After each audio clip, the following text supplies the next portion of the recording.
Richard Cœur de Lion, roi d'Angleterre, est parti en croisade. Depuis la conquête de l'Angleterre par les Normands, il y a plus de siècles, les Saxons se heurtent à leurs vainqueurs à chaque occasion. Et l'on dit que le roi Richard ne reviendra pas, lui qui assurait sinon la parfaite entente, du moins l'ordre dans le royaume. Ce soir-là, au château de Rotherwood, dans le comté d'York, le dîner va être servi. Le châtelain, Cédric le Saxon, a renié son fils par Fato vient de faire allusion à ce fils, Wilfrid d'Ivanoé. Non, Wamba. Je ne veux plus entendre parler d'Ivanoé. Au lieu de rester fidèle à son sang, il a suivi ses chiens de Normands en Palestine. Puisque vous l'avez maudit, il aurait dû être vaincu tous les combats. On dit qu'il a été victorieux partout. C'est qu'il n'a pas oublié mes leçons. Mais il est devenu le favori du roi Richard, le Normand.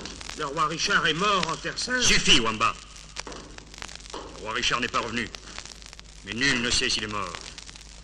Normand pour Normand, Richard vaut mieux que son frère Jean, qui a déjà voulu prendre sa place. Il se fait même appeler maintenant le roi Jean.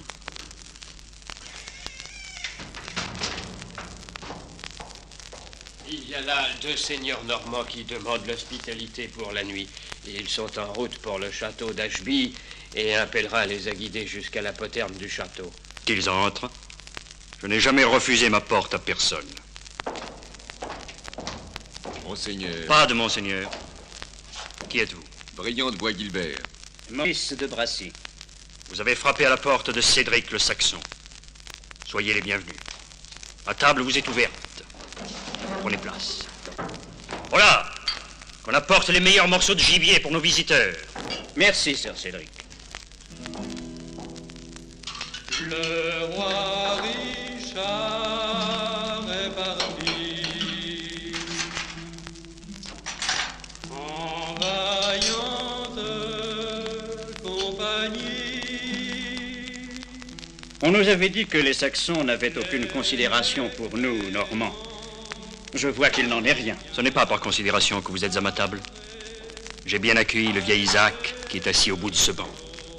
Puisque je recueille les Juifs, pourquoi pas les Normands? Avez-vous le front de nous comparer à des infidèles? Mais n'insultez pas mon invité. Il est sous ma protection. Comme ce pèlerin qui vous a guidé, et comme vous-même, mes seigneurs. C'est bon, Sir Cédric. Nous n'avons pas l'intention de vous offenser.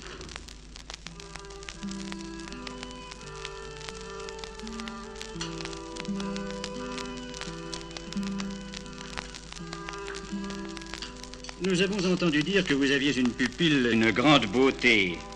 N'aurons-nous pas le plaisir de la voir aujourd'hui? Lady Rowena est une Saxonne. Et vous perdez votre temps si vous voulez tourner ici le madrigal. Voulez-vous dire qu'elle a peur d'affronter le regard des seigneurs normands? Me voici, messire. Oh, quel dommage. Sous ce voile épais, on ne peut distinguer son visage. On me dit que vous arrivez de Jérusalem. J'espère rendre de votre bouche des nouvelles de Terre Sainte. Vous savez que les croisés ont tenu des mois durant devant Saint-Jean d'Acre contre des milliers de mécréants. Hélas, combien de vaillants guerriers sont tombés là, victimes des infidèles. Et le roi Richard, Notre roi bien-aimé fut partout bellement défendu par ses fidèles normands. ce qui ne l'a pas empêché d'être fait prisonnier. Pour le sauver, tous les seigneurs de Normandie ont déployé des prodiges de bravoure. Vous oubliez les Saxons, car Richard avait emmené avec lui bien des seigneurs de chez nous. Oui, bien sûr. Mais si tous avaient su combattre comme les Normands, les infidèles auraient été mis en pièces. Permettez-moi, messire, de défendre la mémoire des Saxons qui sont morts pour Richard. Qui es-tu donc, pèlerin? Toi dont on ne voit pas le visage sous ton capuchon de moine. Je ne suis qu'un pauvre pèlerin. Mais j'ai vu devant Saint-Jean d'Acre tomber Sir Thomas Multon de Gilsland. Un fier chevalier, celui-là. De bonne souche saxonne. Et Sir Fulk de Wiley. Saxon aussi, par sa mère. Et Sir Edwin Turnham. Grande famille saxonne, dont le château est derrière cette forêt. N'as-tu pas entendu parler du seigneur Wilfrid d'Ivanoé? Ah, celui-là, je sais qu'il n'est pas mort. Il a osé me défier en combat singulier, et j'ai encore une revanche à prendre sur lui, car je n'ai pu le vaincre. Vous ignorez que ce seigneur dont vous parlez est le propre fils du seigneur Cédric. Quoi, Ivanoé est votre fils? C'était fils. Il ne l'est plus. Je l'ai renié. Ainsi, il n'a pas su venir à bout d'un Normand. Il n'a pas démérité, et le combat est resté sans vainqueur ni vaincu. Nous devons une revanche, mais depuis ce jour, je ne l'ai jamais retrouvé sur mon chemin.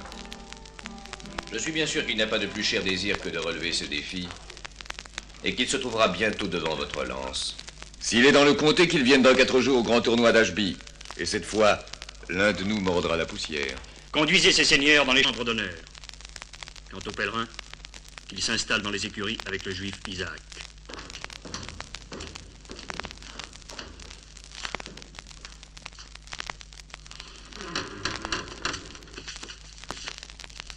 Tiens, on a un bon foin avec de la paille. Dis-moi, pèlerin, il m'a l'air d'avoir bien connu les Saxons de Richard. As-tu rencontré le fils de mon maître? Wamba. C'est moi, Ivanhoe. Oh. Mais tu es le seul à le savoir. Et je veux que personne ici n'apprenne ma présence. Même Lady Rowena, elle me parle si souvent de vous. Oui, Wamba. Même Rowena. Malgré l'amour que je lui ai gardé. Si tu veux me suivre, je t'emmène. Oh, Seigneur Ivanhoe, je ne suis qu'un pauvre serf, moi. Et ici, pour tout le monde, je joue le rôle de bouffon. Eh bien, si tu veux changer, pour moi, tu joueras le rôle d'écuyer. Est-ce vrai? Sois là demain à l'aube. Eh ben, j'y serai. Bonne nuit, Seigneur Ivanhoe.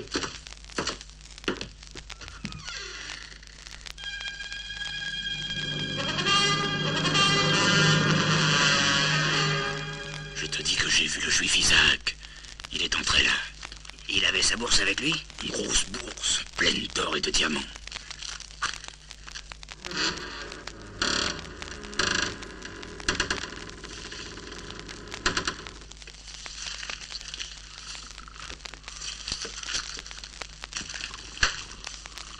C'est lui qu'on entend ronfler? Oui. Bon, alors je l'empoigne, oui. Et toi tu prends la besace. Oui. S'il crie, je cogne dessus. Oui, mais le pèlerin... Quoi, t'as peur d'un pèlerin? S'il se réveille, je l'assomme. Allons-y.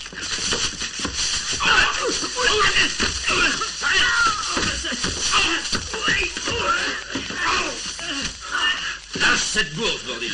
Oui, voilà. Sinon, il va nous étriper. Oui. Je suis perdu. Ils m'ont pris toute la fortune de ma tribu. Mais non. Voici ta besace. Oh, oh, oh, vous me rendez la vie. Comment pourrais-je vous remercier? Je te dirai demain ce que tu pourras faire pour moi.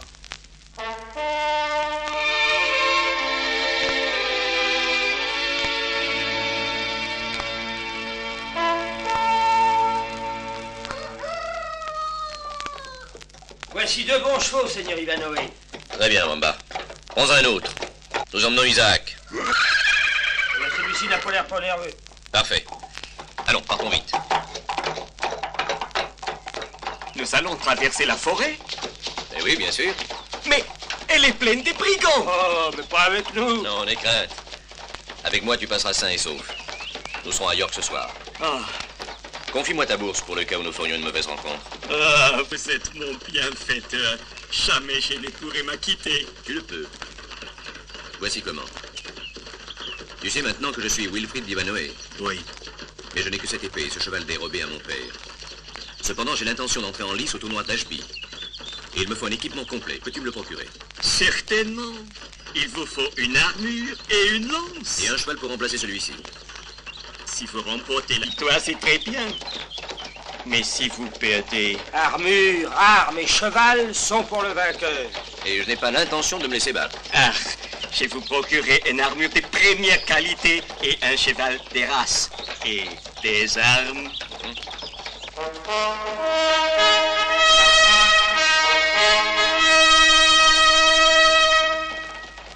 Les brigands! Nous sommes perdus! Arrêtez! N'êtes-vous pas saxon? Saxon, bien sûr. Mais vous autres? Ah, tiens, un drôle de saxon celui-là. Je reconnais notre cher Isaac, qui doit avoir des sacs d'argent et des diamants. N'approchez pas ou je vous embroche. Votre chef est Loxley, je le connais. Allez le chercher. Hein? On va bien voir. Loxley! Loxley! Ivanhoe! De retour? Loxley, personne ne sait que je suis revenu.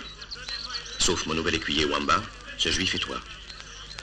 Je dois rester caché encore quelque temps. Tu as ma parole? Nous allons à York. J'espère que nous n'aurons rien à craindre de tes hommes. Il y en a plein la forêt, mais fais-toi reconnaître. Avec cette flèche, on saura que tu es mon ami. Bonne route.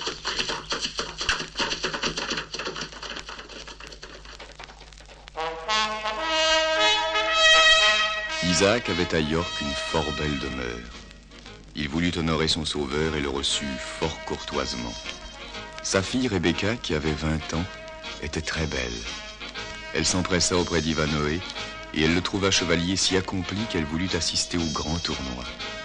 Son père accepta de l'y conduire, tant pour faire plaisir à Rebecca que pour voir ce qu'il adviendrait au champion qu'il avait si bien équipé.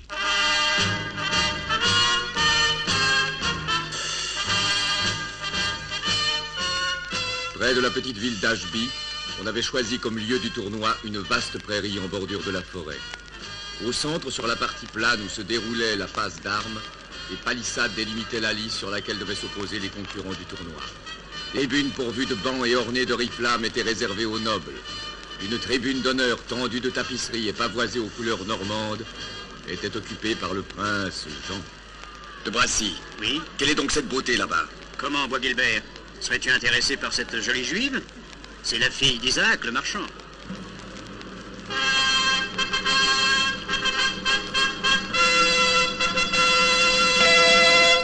Si, mesdames, mes seigneurs, et vous tous qui êtes venus assister à la passe d'armes, voici les 5 nobles chevaliers ci présents acceptent le combat de tout venant. Celui qui veut lancer un défi viendra toucher le bouclier des chevaliers qu'il veut combattre. Le vainqueur choisira la reine de beauté du tournoi en lui offrant la couronne. Et qui enfreint les règles de chevalerie sera puni de mort. Le prince Jean va donner le signal.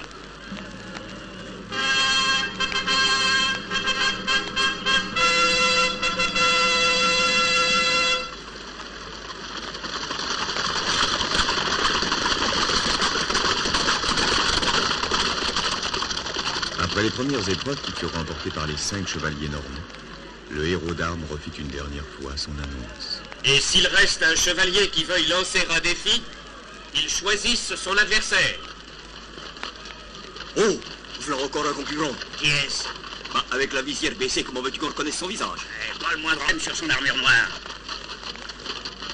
Qui êtes-vous? Un chevalier sacré par notre roi, Richard. Saxon ou normand? Saxon. Bien. Désignez votre adversaire.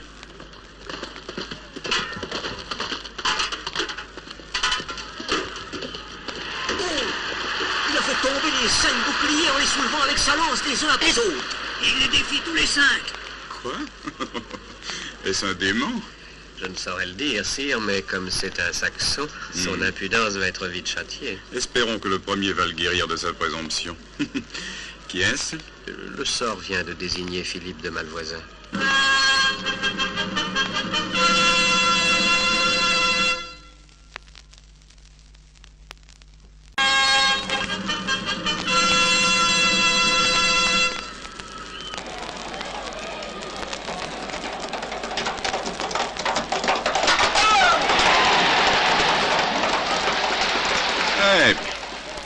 Malvoisin s'est laissé désarçonner comme un apprenti. Qui vient ensuite? Monsieur de Bracy. Ah, très bien. L'affaire est réglée ce coup-ci.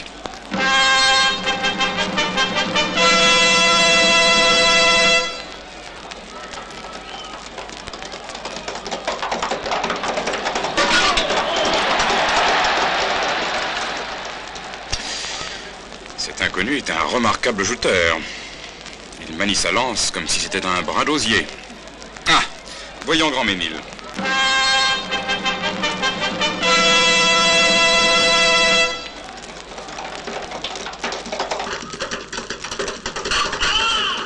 Ah, 3e victoire.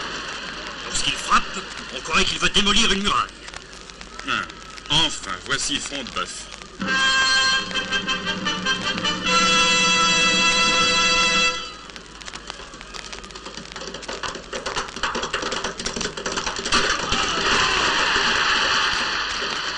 Ce Front de Bœuf a foncé si fort que l'autre n'a eu qu'à esquiver.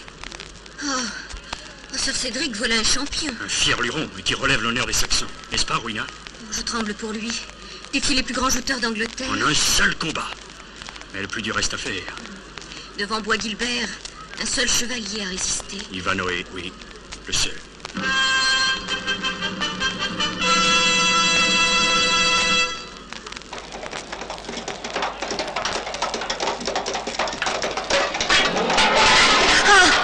Le chevalier noir a été presque désarçonné. La lance de Bois Guilbert a dévié. L'inconnu s'est raccroché. Oh, il est sûrement atteint. Le héros s'avance, il va parler.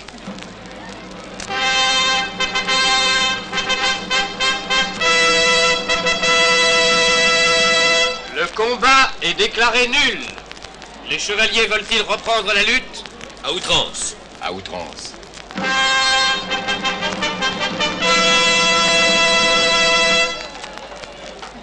Bois Guilbert va l'écraser.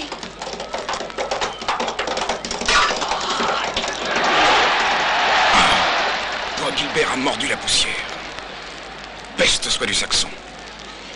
Mais Normand se couvre de honte. Et devant un inconnu. Le cavalier noir vient devant la tribune du prince Jean. Il semble chanceler sur son cheval.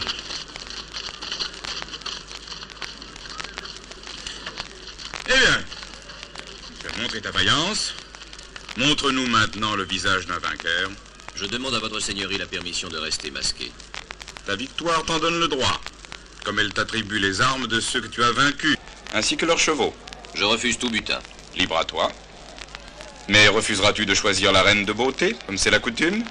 J'accepte de la désigner. Voici la couronne. Que ton choix soit judicieux.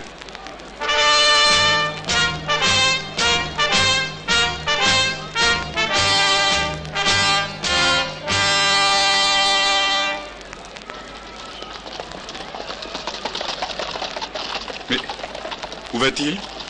Il se dirige vers le bout du terrain. Ce sont les pauvres gens, les étrangers. Quelle honte! Il va caracoler vers la lie du peuple. Il salue un marchand juif. A-t-il donné la couronne à une femme juive? Ah non?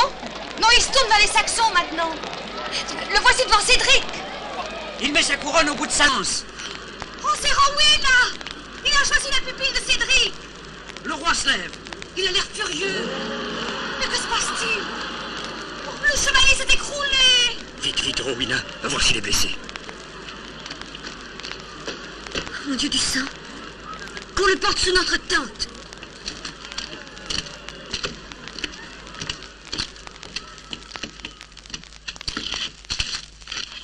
Comment? Wamba, toi ici, déguisé en écuyer. Sauvez-nous, je vous expliquerai. Il faut lui enlever son armure. Oui.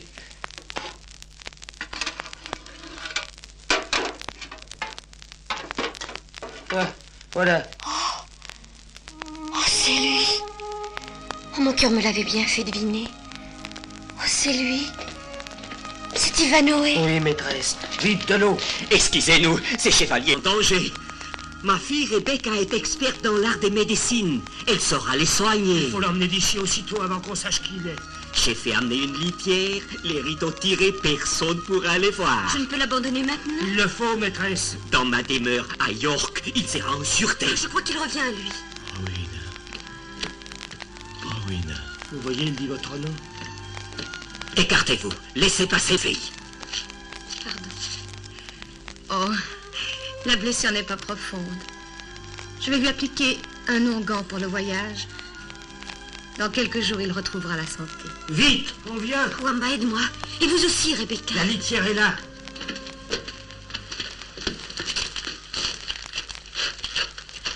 Ainsi, Rowena dut abandonner celui qu'elle aimait. Et pendant que le corps d'Isaac emmenait le blessé à travers la forêt, les Normands, dépités par leur humiliante défaite, cherchaient un moyen de se venger. Il faut retrouver cet impudent Saxon, Brassy, et prendre notre revanche. Mais nous ne savons rien de lui. Si, il a choisi Lady Rowena comme sa dame de beauté. En atteignant Rowena, nous l'atteindrons, lui. Tu ne vas tout de même pas l'enlever. Pourquoi pas? Justement, leur chemin de retour passe devant Torquilstone. Et Front de Bœuf, le châtelain, me donne carte blanche. Il met toute sa garde à ma disposition. Alors nous attaquons l'escorte, enlevons le seigneur Cédric et sa pupille. Mais après? J'en fais mon affaire. Lorsque nous les aurons à notre merci dans la tour du donjon, le mystérieux chevalier ne tardera pas à se montrer.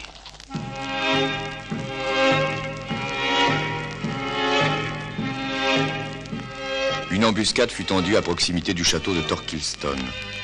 Le plan réussit point par point, et les prisonniers furent pris dans les chambres du donjon. Mais quelqu'un avait tout vu du haut d'un arbre. C'était un des hommes de Locksley. Celui-ci prit aussitôt la décision d'avertir Ivanhoe.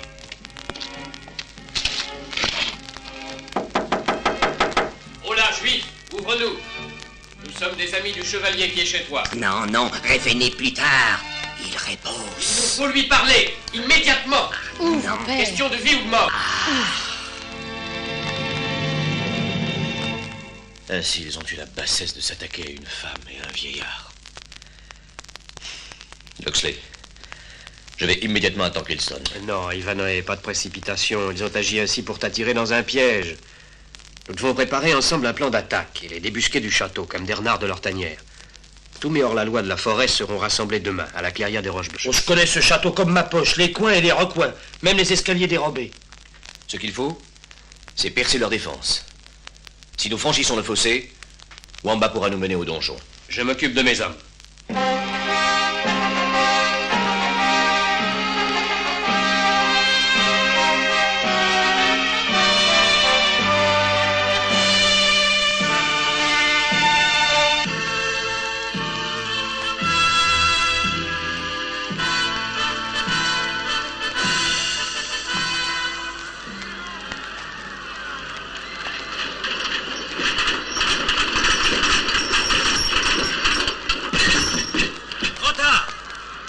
Pont-Levis.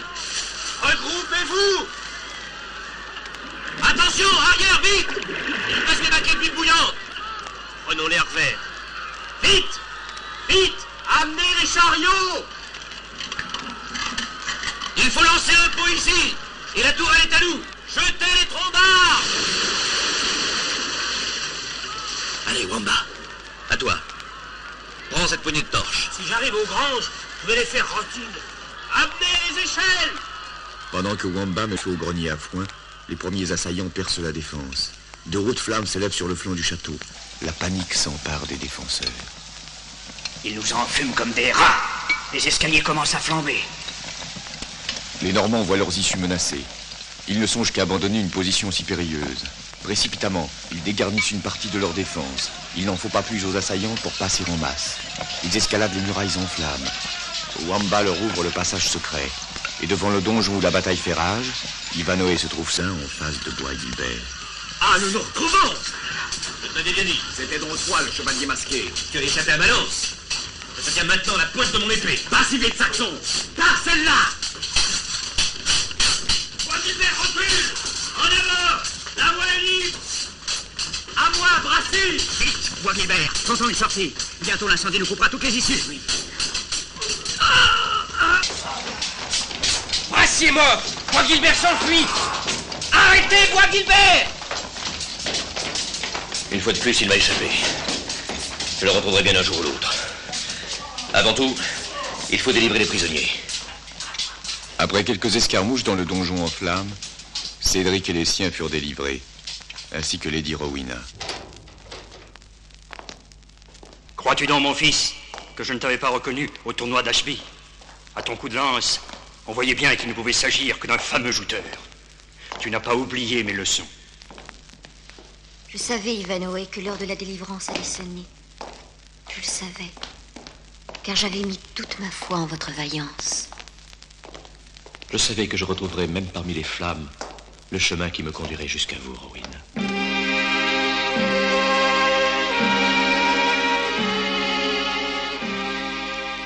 Pendant que les Saxons se réjouissaient de leur victoire, Bois Guilbert se dirigeait à grande allure vers York.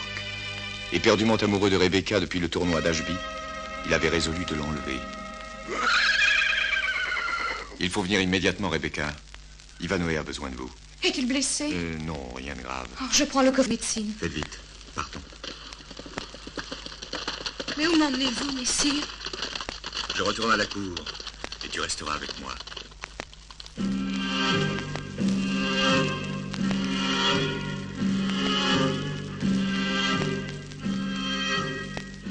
Aveuglé par sa passion, Bois Guilbert croyait que le prince Jean lui permettrait de garder captive Rebecca.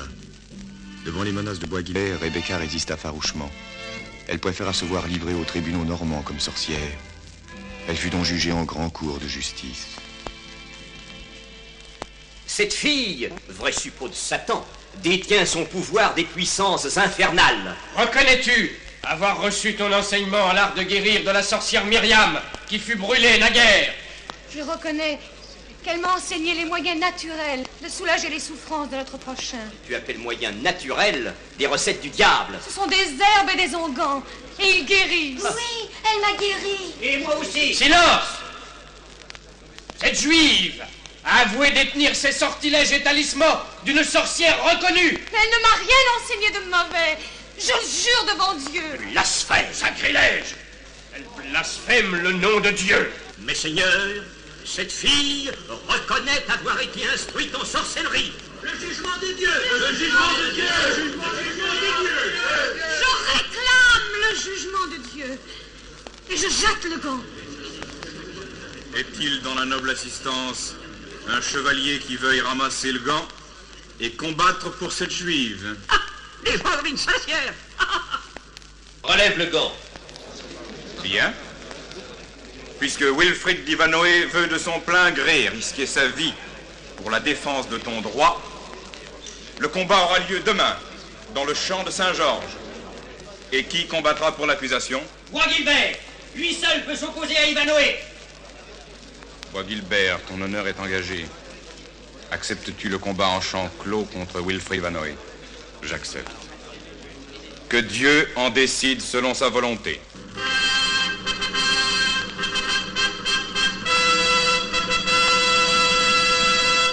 Les préparatifs se sont déroulés conformément au cérémonial des combats judiciaires. Bois Gilbert est au supplice, car s'il l'emporte, Rebecca sera brûlée vive comme sorcière. Et cependant, il est décidé à vaincre. Il préférerait voir Rebecca morte que sauvée par Ivanoé.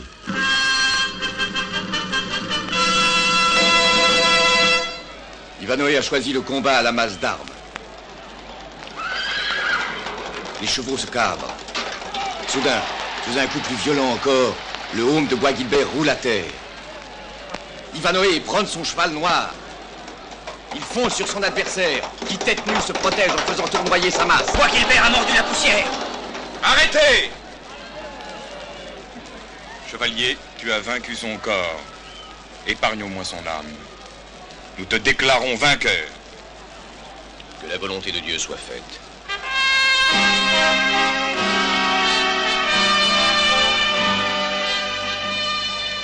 Sire, Bois Gilbert est frappé à mort. La pâleur se répand sur ses traits. Il va mourir. Il est mort. C'est vraiment Dieu qui a jugé. Ainsi Rebecca fut déclarée innocente et libérée. Ivanoé épousa Rowena dans le château de son père. Enfin, le roi Richard revint et rétablit la concorde entre Normands et Saxons.